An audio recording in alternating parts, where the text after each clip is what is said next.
नमस्कार दोस्तों, जय श्री श्याम। कर्मा ई स्टडी ऐप पर आप सभी का हार्दिक स्वागत है।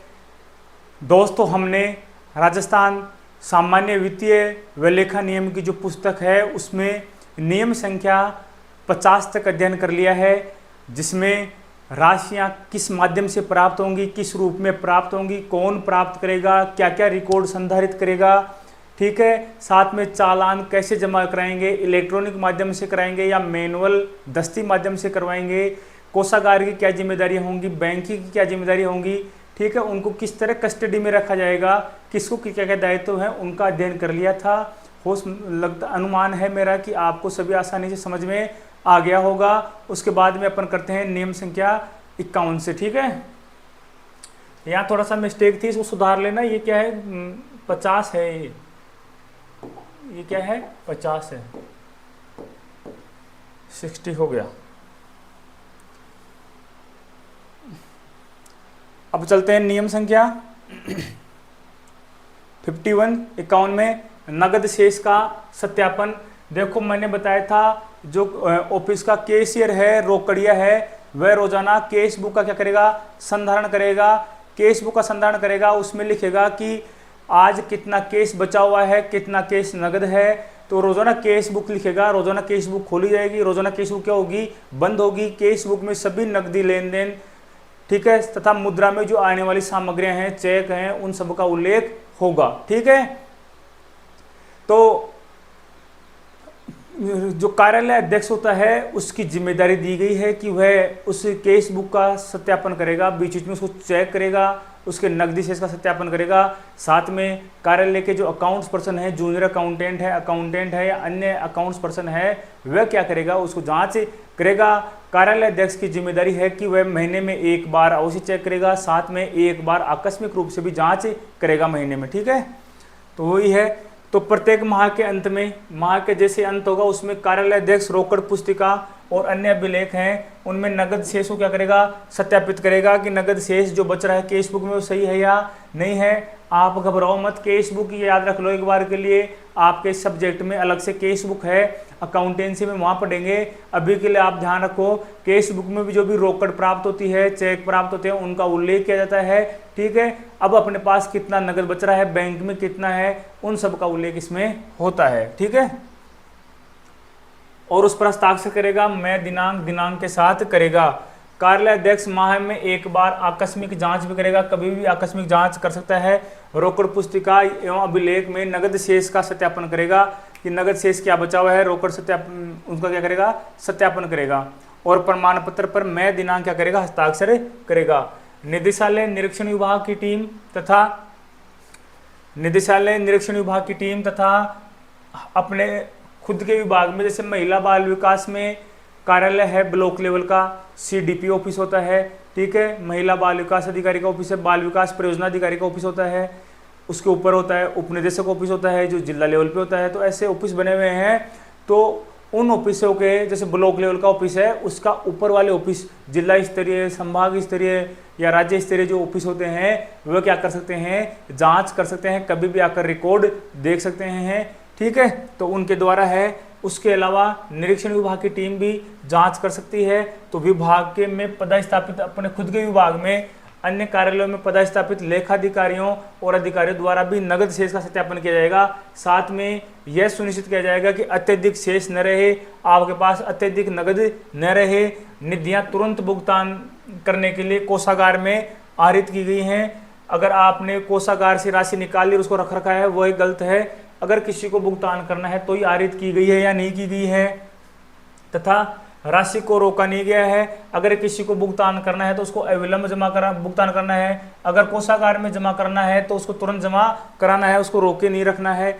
विभागाध्यक्ष, कार्यालय अध्यक्ष के नगद शेषों की आकस्मिक जांच निम्न द्वारा की जाएगी। किसके द्वारा, विभाग में पदस्थापित वित्तीय सलाहकार, फाइनेंशियल एडवाइजर। आप जिस विभाग में लगोगे उसमें अकाउंट्स का सबसे हेड वो कौन रहेगा, वित्तीय सलाहकार, फाइनेंशियल एडवाइजर। जिस विभाग में, अगर आप पुलिस विभाग में लग गए तो पुलिस विभाग का अकाउंट्स का सबसे बड़ा अधिकारी कौन होगा, वित्तीय सलाहकार, जो क्या है, वित्तीय मामलों में पूरी कंट्रोलिंग रहेगी, सभी लेखा कर्मियों की उसके पास क्या रहेगी, कंट्रोलिंग रहेगी। ठीक है, तो फाइनेंशियल ऑफिसर, ठीक है, वित्तीय सलाहकार, एडवाइजर, मुख्य लेखाधिकारी, वरिष्ठ लेखाधिकारी, लेखाधिकारी और सहायक लेखाधिकारी एवं इनके अलावा और कौन करेगा, ये जांच कर सकते हैं। इसके अलावा निरीक्षण विभाग की टीम, जिसमें राजस्थान के कार्यालय के निदेशक, निरीक्षण विभाग की टीम के कार्यालय के निदेशक, उपनिदेशक, सहायक लेखाधिकारी, आंतरिक जांच दल का प्रभारी, ये क्या कर सकते हैं, आकर जांच कर सकते हैं। उक्त अधिकारियों द्वारा प्रत्येक वित्तीय वर्ष के अंत में भी निम्नलिखित बिंदुओं की आकस्मिक जांच की जाएगी। जो ऊपर अधिकारी दिए गए हैं वो निम्न की भी जांच कर सकते हैं। न्यायालय में छुटपुट जमा, एसी बिल, ये आपको याद नहीं करना है, एक बार पढ़ लेना। वैसे ही नकदी के अंतरण में शेष, अप्रयुक्त उधार पत्र में रहा शेष, भूमि अवाप्ति अधिकारी के पास भूमि अवाप्ति के प्रतिकर का शेष, जो भी शेष है वो पढ़ लेना, शेष दिया हुआ सब में। ठीक है, ऐसे सत्यापन आकस्मिक जांच के परिणाम प्रत्येक वित्तीय वर्ष के प्रथम सप्ताह में वित्त विभाग को अग्रेसित किए जाएंगे। जांच करने के बाद कहाँ भेजेंगे, वित्त विभाग को भेजेंगे। वह इस निमित्त नीति निर्धारित करने में क्या हो, जांच करेंगे। जांच करने के बाद जो भी रिजल्ट निकलता है उसको वित्त विभाग में भेजेंगे, जिससे वित्त विभाग को पता चले कि कहाँ कहाँ कमियां हो रही हैं। उसके आधार पर वह क्या कर सके, नीति निर्मित कर सके, कोई नया नियम बना सके। सुरक्षा व्यवस्था, सुरक्षा व्यवस्था ऐसे है कि आपके कार्यालय में नकदी व्यवस्था आ रही है, तो नकदी का ध्यान कैसे रखेंगे, और साथ में कोई नकदी जमा करानी है, लानी है, तो ये काम कौन करेगा, किसको जिम्मेदारी दी जाएगी, वही सुरक्षा व्यवस्था है। ठीक है, तो कार्यालय का अध्यक्ष या आहरण वितरण अधिकारी डीडीओ राशि को जमा कराने के लिए, जमा कराने हेतु बैंक में ले जाने तथा कार्यालय उपयोग के लिए राशि को बैंक से लाने के लिए, या तो आपके पास नकदी आई है उसको बैंक में जमा कराने जा रहे हो, या कार्यालय में उपयोग के लिए बैंक से नकदी ला रहे हो, उसकी सुरक्षा व्यवस्था कैसी होनी चाहिए, उचित होनी चाहिए। ठीक है, चपरासी हैं, फोर्थ क्लास हैं, कर्मचारी हैं, उनको बैंक से राशि लाने या ले जाने की अनुमति नहीं दी जाएगी। जब किसी एक चतुर्थ श्रेणी कर्मचारी को इस प्रयोजनार्थ लगाया जाता है, लगाया जाना क्या हो, परम आवश्यक हो, व्यवस्था ऐसी नहीं हो कि वही हो, लगता है कि यही करेगा ये काम, ठीक है, स्टाफ की कमी हो, तो ऐसी स्थिति में केवल एक स्थायी कर्मचारी को ही चुना जाएगा। चपरासी कैसा होना चाहिए, स्थायी होना चाहिए, अस्थायी नहीं होना चाहिए, जो विश्वास करने के लिए क्या हो, योग्य हो। ठीक है, तो ये नगद की सुरक्षा होगी। अब है नगद की अभिरक्षा।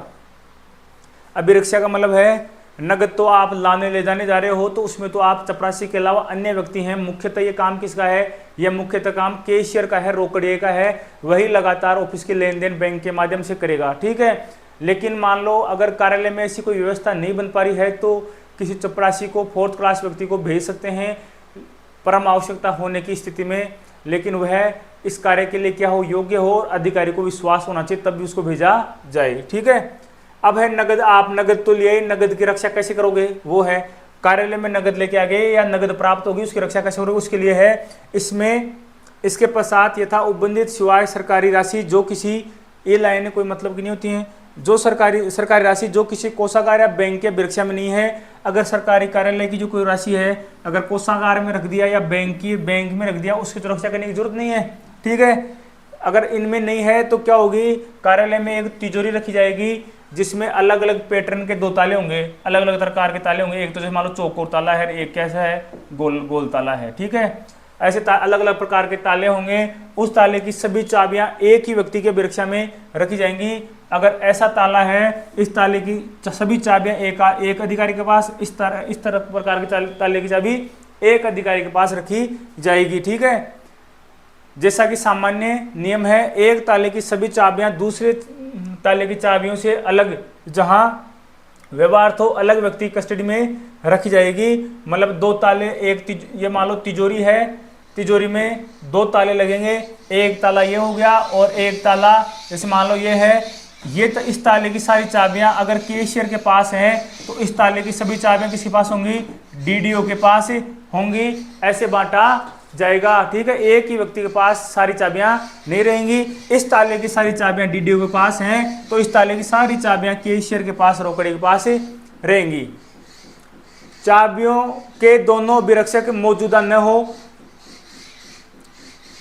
अच्छा, यह तिजोरी तब तक नहीं खोली जाएगी जब तक कि चाबियों के दोनों अभिरक्षक जिनको चाबी दी गई है वो मौजूद न हो। कई बार क्या होता है, पुलिस की सुरक्षा व्यवस्था होती है, तो ऐसे में अगर पुलिस की सुरक्षा व्यवस्था होती है तो पुलिस अधिकारी, पुलिस कर्मचारी है, उसको एक चाबियों का गुच्छा दे दिया जाता है, एक ताले की का। ठीक है, एक ताले की चाबी कैशियर या अन्य अधिकारी के पास रहती है। तो जब भी तिजोरी को खोलेंगे तो उस पुलिस अधिकारी को बुलाएंगे, वह उस टाइम में वहां खड़ा रहेगा। ठीक है, और दूसरी चाबी जिसके पास है उसको बुलाया जाएगा, तब तिजोरी खुलेगी। ठीक है, तो यही है, अगर पुलिस अधिकारी या गार्ड कोई है तो उसके प्रभारी के पास एक ताले की पूरी चाबियां रहेंगी। जब भी तिजोरी खोली जाएगी तो वह सदैव वहां क्या रहेगा, उपस्थित रहेगा और पुनः बंद करने तक वहीं रहेगा। विभागाध्यक्ष किसी वैयक्तिक मामले में जिसमें या तो कार्यालय द्वारा लेन देन की गई नकद की राशि को या खजांची द्वारा ली गई किसी फिडेलिटी गारंटी पॉलिसी द्वारा प्रवाहित बीमा की सीमा को या किसी अन्य विशेष प्रतिफल की सीमा को सरकारी धन की सुरक्षा को दूषित किए बिना एक साधारण व कम लागत की व्यवस्था के औचित्य के में ठहराया गया हो, इस नियम का पालन करने के लिए क्या है, मुक्त कर सकेगा। अगर विभागाध्यक्ष को लगता है कि जिसके पास राशि रखी गई है उसने फिडेलिटी बॉन्ड या गारंटी कर ली गई है, उससे बीमा करवा लिया गया है, ऐसी स्थिति में वह क्या कर सकता है, नियमों में छूट दे सकता है। जो अभिरक्षा के नियम है उसमें कोई छूट दे सकता है। किस पे निर्भर करता है, विभागाध्यक्ष पे निर्भर करता है। डुप्लीकेट चाबियां रखना, इतनी रामायण दे रखी है वो याद नहीं रखनी। अगर फिडेलिटी बॉन्ड है तो साधारण और कम लागत की व्यवस्था का कोई उसको औचित्य लगता है तो वह इस नियम के पालन करने से मुक्त कर सकेगा, छूट दे सकेगा। डुप्लीकेट चाबियां रखना, विभागीय तिजोरियों की डुप्लीकेट चाबियां, जैसे मान लो एक ताला है, इसकी चाबियां हैं दो, कितनी चाबियां हैं, दो चाबियां हैं, एक चाबी ये होगी, मान लो एक चाबी ये होगी। एक चाबी तो खुद के कार्यालय में रहेगी और एक चाबी क्या होगी, नेक्स्ट हायर अथॉरिटी, जिला का अगर ब्लॉक में काम करे तो ब्लॉक से ऊपर कौन है, जिलाधिकारी, उसके पास भेज देंगे। जिले वाला काम करे तो ब्लॉक के पास भेज देगा, ब्लॉक वाला काम संभाग को भेज देगा, संभाग वाला काम भेज देगा जयपुर भेज देगा, निदेशालय में देगा। तो इसमें यही दे रखा है डुप्लीकेट चाबियां रखना। विभागीय तिजोरियों की डुप्लीकेट चाबी कार्यालय अध्यक्ष की मुहर लगाकर, मुहर का मतलब है इसको चारों तरफ से पैक करके कपड़े में बांध कर सील करके, है ना, और कहाँ भेज दी जाएगी, मुहर लगाकर अगले उच्चतर प्राधिकारी की अभिरक्षा में रखी जाएंगी। अगले उच्चतर का मतलब है नेक्स्ट हायर अथॉरिटी या दूसरे उच्च अधिकारी भी लिखा हो सकता है यहाँ पे। दूसरे उच्च अधिकारी का मतलब यही है कि उससे बड़ा जो नेक्स्ट अधिकारी है उसको भेज दी जाएगी। और इन चाबियों का GA 51 में लिखा रखा जाएगा कि डुप्लीकेट चाबियां कहाँ भेजी गई हैं, कहाँ हैं, किसके पास हैं। एक रजिस्टर संधारित होगा GA 51 के तहत। वर्ष की प्रत्येक अप्रैल में एक बार उन चाबियों को जो उच्च अधिकारी है उससे डुप्लीकेट चाबियों को मंगाया जाएगा, उनकी जांच की जाएगी, ये चाबियां कार्य कर रही हैं या नहीं कर रही। अगर वो सही पाई जाती हैं तो सही का लेटर बनाकर वापस जमा करा दी जाएगी, कहाँ पे, उसी नेक्स्ट अधिकारी को। ठीक है, तो यही है इसमें आगे। प्रत्येक अप्रैल में एक बार चाबियों को जांच के लिए प्राप्त किया जाएगा तथा अपनी ताजा मुहर लगाकर वापस पैक करके उच्च अधिकारी को लौटा दिया जाएगा। रजिस्टर में एक टिप्पणी कर दी जाएगी कि वे सही पाई गई, कि चाबियां कैसी पाई गई, सही पाई गई। ठीक है, कई बार क्या होता है, कोषागार में विभागीय तिजोरी को रखना। अगर कोषागार में ही जो ट्रेजरी है वहां पे ही अपनी तिजोरी को रख दिया या बैंक में रख दिया, ऐसी स्थिति में संपूर्ण जिम्मेदारी किसकी होगी, आहरण वितरण अधिकारी जो कार्यालय अध्यक्ष है उसकी संपूर्ण जिम्मेदारी होगी। उसने कहाँ रखी, उन तिजोरियों को कोषागार में रखा है। तो देखो इसमें यही है, कोषागार में विभागीय तिजोरी को रखना। जब विभागीय तिजोरी को अक्षय अभिरक्षा सेव करने के लिए कोषागार में रखा जाता है तो इन तिजोरियों की चाबियां आहरण वितरण अधिकारी के पास रहेंगी। अगर कोषागार में रखा जाता है तो इनकी चाबी किस पास रहेंगी, आहरण वितरण अधिकारी जो DDO है उसके पास रहेगी। उसके लिए वही जिम्मेदार है, कोई कमी बेशी के लिए कोषाधिकारी जिम्मेदार नहीं होगा। ठीक है ना। आपसे पूछे अगर विभागीय तिजोरी को कार्यालय का मालिक कहाँ रखता है, कोषागार में रखता है, तो ऐसी स्थिति में होने वाली किसी भी हानि या किसी भी कारण से होने वाले नुकसान के लिए जिम्मेदार कौन होगा, तो उस कार्यालय का आहरण वितरण अधिकारी होगा, क्योंकि उसी के पास क्या रहती हैं, उसकी चाबियां रहती हैं, वही उसके लिए जिम्मेदार है। चालान 54 में चालान, कोषागार या बैंक में राशियों का भुगतान नगद ई पेमेंट, चेकों, बैंक ड्राफ्ट, बैंक चेकर्स या पोस्ट ऑर्डर में किया जाएगा। कोषागार या बैंक में राशियों का भुगतान इस माध्यम से होगा। ठीक है, तो कोई भी व्यक्ति जो सरकारी लेखे पर कोषागार या बैंक में राशि का भुगतान करता है वह क्या करेगा, GS57 में एक चालान प्रस्तुत करेगा। अगर बैंक में या कोषागार में कोई भी राशि जमा कराएगा तो GS57 में एक चालान भरेगा। उस चालान में वही सब सूचना होंगी कि भुगतान की प्रकृति क्या है, नगद है, कैसे है, ठीक है। व्यक्ति या सरकारी अधिकारी जिसके लेखे में जिस व्यक्ति को जमा किया जा रहा है, कार्यालय को जमा करा जा रहा है, व्यक्ति को जमा कराया जा रहा है, उसका नाम होगा।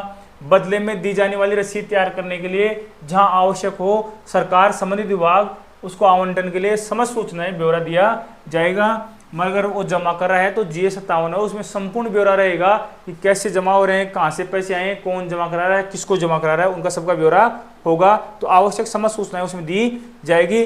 विभिन्न लेखा शीर्षों में जमा कराने योग्य राशियों के लिए पृथक पृथक चालान उपयोग में लिए जाएंगे। अगर अलग अलग हेड में राशि जमा करानी है, ठीक है, जैसे आपके एग्जाम्पल चौवन्य प्रकाशन में दे रखा होगा। एग्जाम्पल में है निविदा शुल्क,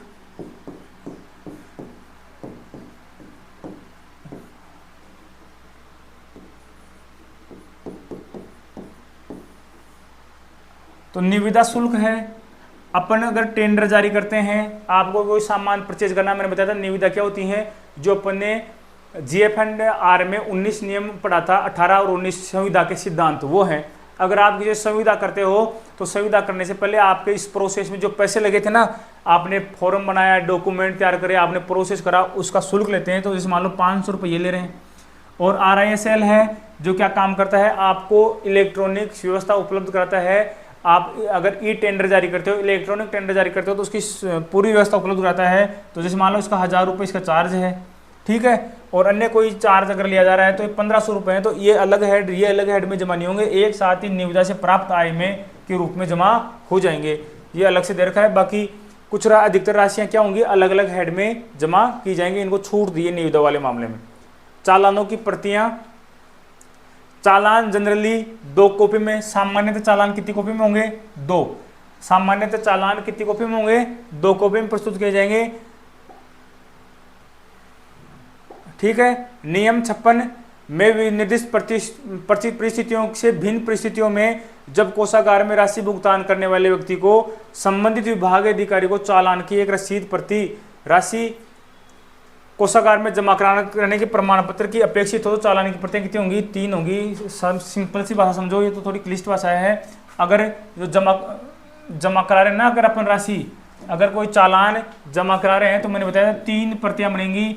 3 प्रतियां एक तो ऑफिस वाले रख लेंगे, एक प्रति उसको दे देंगे, और एक प्रति अपना नेक्स्ट ऑफिसर है, एक व्यक्ति जो जमा करा रहा है उसको पर्सन को, एक व्यक्ति एक प्रति कौन रख लेगा, ऑफिसर रख लेगा, ऑफिस रख लेगा रिकॉर्ड के लिए। एक प्रति जो जमा करा रहा है, ठीक है, उसको दे देंगे। एक प्रति कौन रखेगा, एक प्रति नेक्स्ट ऑफिस है, नेक्स्ट हायर ऑफिसर है, उसको भेज दी जाएंगी, ठीक है। तो तब 3 प्रति होंगी। तो 3 प्रतियों की आवश्यकता कब पड़ेगी, जब आपको एक प्रति कहाँ भेजनी हो, आपके उच्च अधिकारी को भेजनी हो, तब 3 प्रतियों की जरूरत पड़ती है।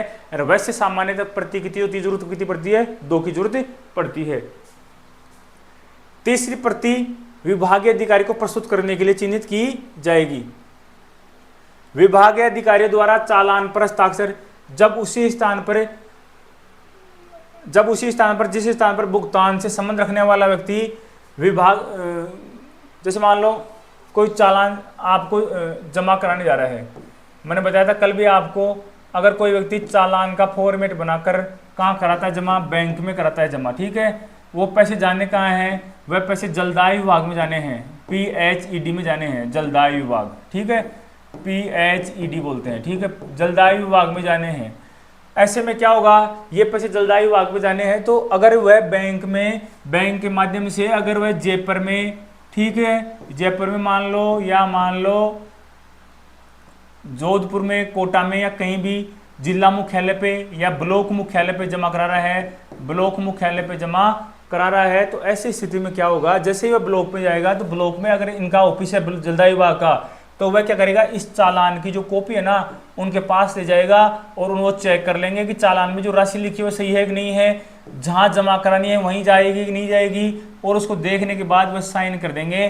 तो ये जो जमा कराने वाला है उसको कोषागार में नहीं जाना पड़ेगा चेक करवाने, सीधा ही कहाँ करा देगा, जमा बैंक में जमा करा देगा, यही का इसमें, ठीक है।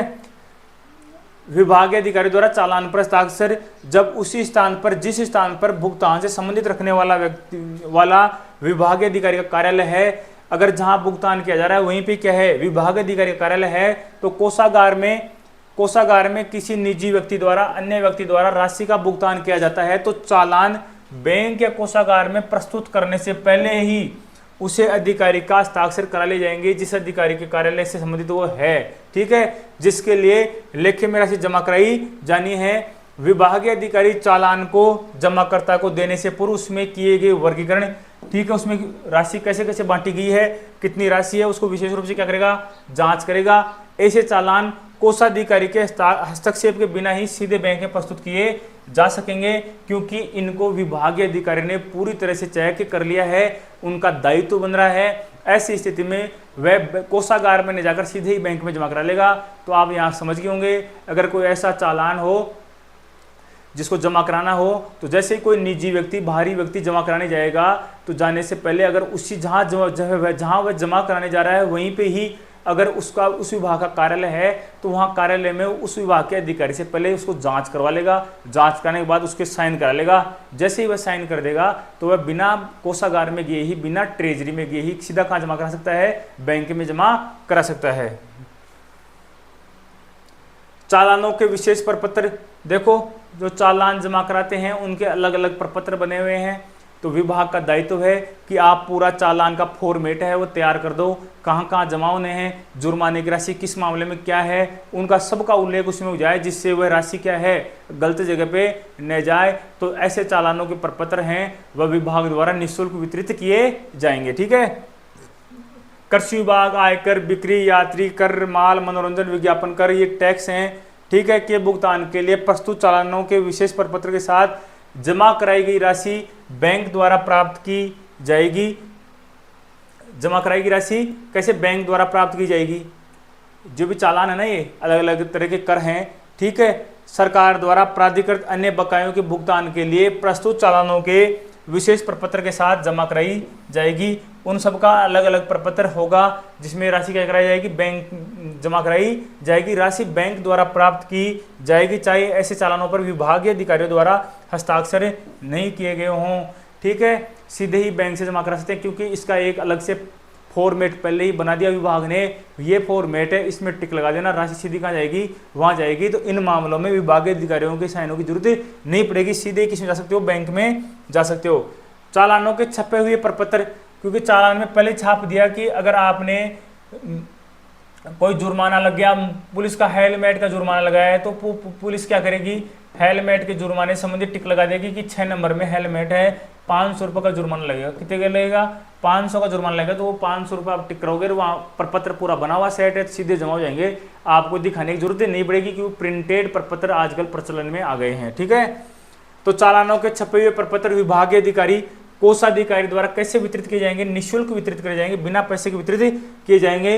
विभागाध्यक्ष किसी प्रकार के गलत वर्गीकरण से बचने के लिए छपे हुए चालानों में वर्गीकरण को छपाने की व्यवस्था करेगा। जो छपाएगा ना चालान, उसमें सारे बांट देगा अलग अलग हेड, इस हेड में जाएंगे तो राशि इसमें टिक लगा दो। अगर राशि जैसे मान लो एक तो बिजली का जलदाय विभाग का है, जलदाय पानी के बिल है एक, तो ठीक है, एक बिल के पानी की लाइन उसके मेंटेनेंस का बिल आ गया, एक कनेक्शन का बिल आ गया, ठीक है, एक आपकी सिक्योरिटी राशि ले ली, ऐसे अलग अलग हेड हो गए। तो उनमें पूरा वर्गीकरण होना चाहिए, किसकी राशि है और कितने रुपये राशि उसमें उसको राशि लिखनी पड़े, ठीक है, और वर्गीकरण पूरा हो जाए। तो ऐसी स्थिति में पूरी व्यवस्था उसमें छपने के साथ ही होनी चाहिए। भुगतान के लिए रसीदों को सीधे उपयोग में लेना सिवाय लिखा हुआ है, जिनमें सरकार कोई अलग नियम नहीं बना दे। ठीक है, सरकार द्वारा इस नियम का पालन न करने के लिए प्राधिकृत किया गया हो, जब तक सरकार ने इस नियम को पालन करने के लिए प्राधिकृत नहीं किया गया हो, वे होती प्राप्तियों का विनियोग करना पूर्णतः निषिद्ध है। भुगतानों के लिए रसीदों का सीधे पर रसीदों को ऐसे है, इसको राशि मान लो आप, राशियों अगर आपके पास राशियां प्राप्त हो गई तो आप उनका सीधे ही जो प्राप्तियां हुई हैं उनका सीधे ही विनियोग, उनको सीधे ही इन्वेस्ट नहीं कर सकते, खर्चे नहीं कर सकते जब तक सरकार द्वारा आपको विशेष रूप से इसके लिए अलाउ नहीं किया गया। तो जो भी राशि प्राप्त होंगी वह सीधे खर्चे नहीं की जाएंगी, पहले उनको राजकोष में जमा कराएंगे, फिर सरकार अगर अधिकृत करती है, अलग से बजट जारी करती है, तभी अपन राशियां खर्च कर सकते हैं। यहाँ समझ गए होंगे, कोई भी राशि अपने को जमा कराएगा, जैसे मान लो किसी ने अपने को 5 लाख रुपए का 50,000 रुपए का क्या दिया, 50,000 रुपये जमा करा दिए, तो अपन ऐसे नहीं करें, इनको कोषागार में जमा नहीं कराएं और अपन सीधे ही इसको क्या ले लें कि अपने को ये काम करवाना है, अपन काम करवा लें। तो ऐसे जब तक सरकार नियमों द्वारा आपको अधिकृत नहीं कर दे तब तक ऐसा कार्य नहीं कर सकते, ठीक है। उसको पहले कोषागार में जमा कराना पड़ेगा, बाद में सरकार अगर आपको आवश्यकता हो तो सरकार अलग से बजट जारी कर सकती है, जो आपकी डिमांड के आधार पर हो जाए तो ठीक है, नहीं तो राशि तो सीधी जमा होगी, उसको आप सीधे काम में नहीं ले सकते, ठीक है। नियम 59 में है, कोषागार के लेखों से मिलान। कार्यालय अध्यक्ष, आहरण वितरण अधिकारी, कार्यालय अध्यक्ष या आहरण वितरण अधिकारी 1 माह में कोषागार में प्रेषित जितनी भी प्राप्तियां हैं उनका विवरण तैयार करेगा, 1 माह में कितनी प्राप्तियां हुई हैं, ठीक है। तथा माह के समाप्त होने के बाद माह के दौरान कोषागार में जमा कराई गई राशियों की शुद्धता के प्रमाण पत्र के लिए, देखो पहले तो उसने वो क्या करेगा, एक लेटर तो ऐसा तैयार करेगा जिसमें उसने क्या क्या राशियां भेजी थी, ठीक है। उसके बाद में दूसरा एक लेटर तैयार करेगा, उसमें वह चेक करेगा कि कोषागार में जो राशियां गई थी वो जमा हुई नहीं हुई। कोषागार में जो राशियां गई उनका एक शेड्यूल निकलता है नेट के माध्यम से कि कितनी कितनी राशियां इस कार्यालय के मार्फत कोषागार में जमा हुई हैं, उनसे मिलान करेगा, मिलान करेगा। तो कोषागार की शेड्यूल का मतलब सूची है, उससे उसे क्या करेगा, मिलान करेगा। कोषाधिकारी अपने अभिलेख से उसका क्या करेगा, मिलान करेगा। इस प्रकार तैयार किए गए विवरण को वह अपने हस्ताक्षर से वापस लौटा देगा, ठीक है, कोषाधिकारी को और साथ में उच्च अधिकारी को। यदि कोई विसंगति पाई जाती है, कोई मिलान नहीं होता है, तो विभागीय अधिकारी उसे शुद्ध करने के लिए आवश्यक कार्यवाही करेगा। अगला है 60 नंबर, खजांची के शेयर रोकड़िया, खजांची के या राशि प्राप्त करने या उसको संभालने के लिए प्राधिकृत अन्य व्यक्ति के क्या हैं कर्तव्य, क्या क्या होंगे। तो खजांची या जिसे राशि प्राप्त करने की जिम्मेदारी दी गई है उसे क्या क्या कर्तव्य होंगे, वह राशि की प्राप्ति, वह जो भी राशि प्राप्ति करेगा उसे क्या देगा, उचित रसीद देगा।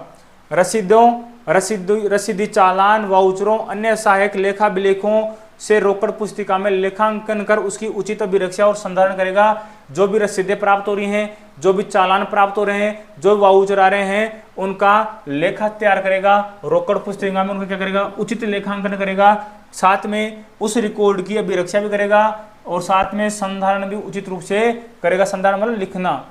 कोषागार में राशि ले जाना और वहां से राशि लाना 4th क्लास कर्मचारी का काम नहीं है, यह रोकड़िया का काम है, उसको ये जिम्मेदारी दी गई है। अपने प्रभार के अंतर्गत नगद शेष व प्रतिभूतियों एवं अन्य मूल्यवान वस्तुओं की अभिरक्षा, अगर उसके प्रभार का मतलब उसको जिसकी प्रभार का मतलब जिम्मेदारी, उसको दी गई जिम्मेदारी जिसमें उसको नगद शेष और अन्य कोई प्रतिभूतियों की रक्षा की जिम्मेदारी अगर उसको दी है, कोई मूल्यवान वस्तुओं की जिम्मेदारी उसको दी गई है, तो उनकी अभिरक्षा और उनकी प्रतिभूति करने की जिम्मेदारी किसकी है, उसी की है। बिलों, वाउचरों, उपयोग में ली गई तथा खाली रसीद बुकों, चेक बुकों आदि की अभिरक्षा। बिल, वाउचर, खाली रसीद पड़ी हैं, अपने पढ़ा था रसीद बुक का रिकॉर्ड रखा जाएगा, तो खाली बुकों की रसीद है उनके पास पड़ी है, चेक बुक पड़ी है, उनकी अभिरक्षा, उनकी रक्षा की जाएगी। प्राधिकृत अधिकारी द्वारा जारी किए गए बिलों, आदेशों, स्वीकृतियों आदि के अनुसार विभिन्न व्यक्तियों को भुगतान तथा यह सुनिश्चित करना कि राशि का भुगतान वास्तविक प्राप्तकर्ता को हुआ या नहीं हुआ, उसकी उचित रसीद ले ली गई या नहीं। कई बार क्या है, भुगतान तो क्या, लेकिन जिसके पास जाना था उसके पास नहीं गया, तो कहीं ना कहीं यह दायित्व भी बनता है कि सही व्यक्ति के पास, सही लाभार्थी के पास पैसे गए या नहीं गए, इसके लिए भी खजांची और कैशियर ही जिम्मेदार हैं।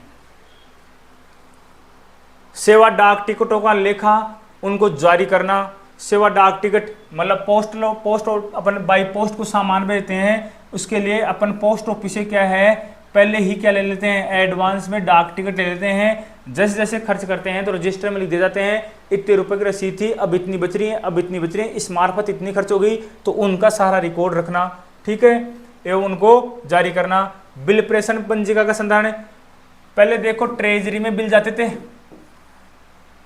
बाई हैंड मैनुअल जाते थे। आजकल तो इलेक्ट्रॉनिक माध्यम से ट्रेजरी में पे मैनेजर है, उसके माध्यम से जो IFMS है उसका एक पार्ट है पे मैनेजर सॉफ्टवेयर है, जिसमें बिल बनेंगे और बिल को सेंड फॉरवर्ड टू ट्रेजरी, मतलब सीधे ही ट्रेजरी ऑनलाइन माध्यम से भेज दिया जाता है। ठीक है, लेकिन पहले क्या होता था, पूरे कार्यालय में बिल बनते थे, बिल बनने के बाद बाबू बिल बनाता था। देखो बिल बनाने का काम है LDC का काम है, UDC का काम है, मिनिस्ट्रियल कर्मचारियों का काम है। वह जैसे ही बिल बनाएगा, बिल बनाकर साइन करके लेखा अधिकारी, अकाउंट्स ऑफिसर, जूनियर अकाउंटेंट उस कार्यालय में जो भी है उसको प्रस्तुत करेगा, वह उसको जांच करेगा।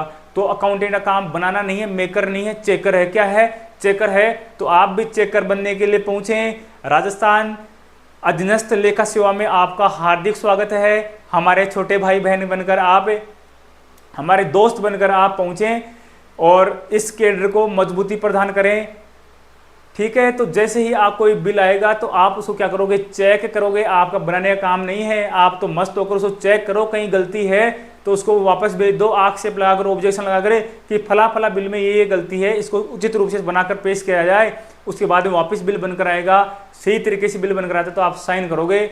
आपके साइन होने के बाद कार्यालय अध्यक्ष, आहरण वितरण अधिकारी जिसको बना रखा है वह उस पर क्या करेगा? साइन करेगा। और साइन करने के बाद वह उससे मैनुअल हाथ से ही कहाँ ले जाते थे? पहले ट्रेजरी या कोषागार में ले जाते थे। कोषागार उसको चेक करता था। चेक करने के बाद अगर वह पास कर देता था तो पास करने के बाद राशि बैंक के माध्यम से जो लाभार्थी थे उनके अकाउंट में आ जाती थी। लेकिन आजकल क्या कर दिया, सारा मोड इलेक्ट्रॉनिक हो गया, बिल भी ऑटोमेटिक बनता है।